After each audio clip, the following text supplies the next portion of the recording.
বিষয়টা বেশ জটিল। জটিল এই জন্যে যে আমরা তো একটা মুক্তির স্বাদ পেয়েছি।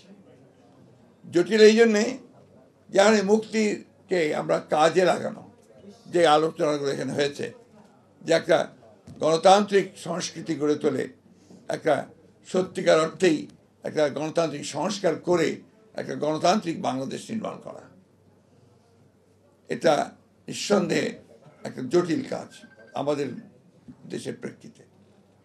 এই কাজটাই তো আমাদের করতে হবে, এবং এই কাজটা করার পেছনে আমাদের সবচেয়ে বেশি যেটা প্রয়োজন হচ্ছে, যারা আমরা মনে করেছি যে এই ফ্যাসিবাদের পতন হওয়া দরকার, ফ্যাসিবাদকে সরিয়ে সত্যিকার অর্থেই জনমানুষের জন্য উপযোগী একটি রাষ্ট্র নির্মাণ করা দরকার, সমাজ নির্মাণ করা দরকার, তাদেরকে ঐক্যবদ্ধ হয়ে কাজ করতে হবে।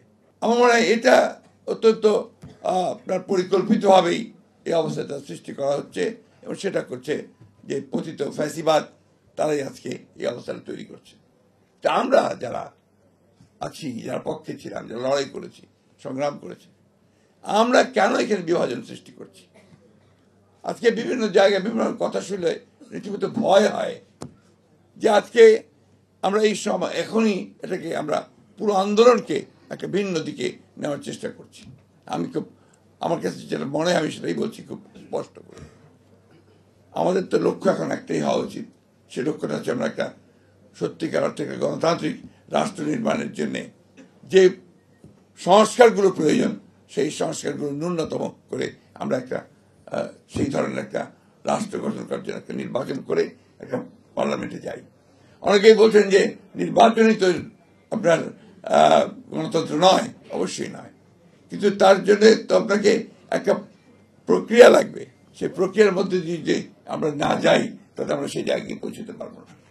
আমরা এই জন্যই, আমি খুব মোটা দাগে যেটা বুঝি সেই কথাটা বলছি, যে আমাদের মনে হয় যে আমাদের সকলেরই এখন যেটা উচিত, যে অনৈক্য সৃষ্টি না করে ঐক্যের মধ্য থেকে আমরা যে সুযোগটা সামনে পেয়েছি, সেই সুযোগটাকে কাজে লাগিয়ে অন্তত আমরা কিছুটা হলেও সামনে এগিয়ে যাই।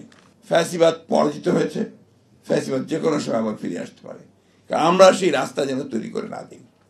আজকে আমরা দুর্ভাগ্যজনকভাবে এমন কতগুলো কাজ করছি যে কাজগুলোর মধ্যে দিয়ে কিন্তু ফ্যাসিবাদের ফিরে আসার সম্ভাবনা অনেক বেড়ে গেছে।